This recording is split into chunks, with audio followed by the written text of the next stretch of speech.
அரியலூர் ஸ்ரீ மகா மாரியம்மன் ஆலய பக்தர்கள் 18ஆம் ஆண்டு சமயபுரம் பாத யாத்திரை செல்லும் நிகழ்ச்சியை முன்னிட்டு பக்தர்கள் பால்குடம் எடுத்து சிறப்பு வழிபாடு செய்தனர். அரியலூர் மாவட்டம் ஜெயங்கொண்டம் அருகே உள்ள இளையூர் கிராமத்தில் அமைந்துள்ள ஸ்ரீ மகா மாரியம்மன் கோவில் பக்தர்கள் ஆண்டுதோறும் பால்குடம் எடுத்து வழிபாடு செய்து சமயபுரம் மாரியம்மன் தரிசிக்க நடந்து செல்வது வழக்கம். இதனை ஒட்டி இன்று பக்தர்கள் பால்குடம், அக்னி சட்டி, பூங்கரகம், அம்மன் ஆட்டம், பம்பை, உடுக்கை உள்ளிட்ட நிகழ்ச்சிகளில் கலந்து கொண்டு திருக்குளம் ஏரியிலிருந்து கரகம் ஜோடிக்கப்பட்டு பக்தர்கள் விரதம் இருந்து பால்குடம், கரகம், அக்னி சட்டி முக்கிய வீதிகள் வழியாக சுமந்து வந்து கோவிலை அடைந்தனர்.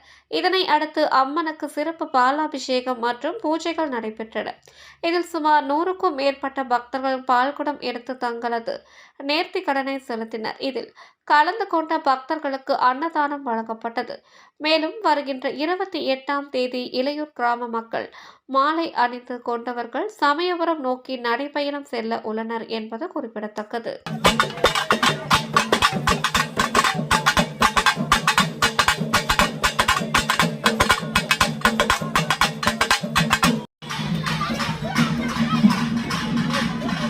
நான் ஒரு போட்டோ ஒன்று வரணும்.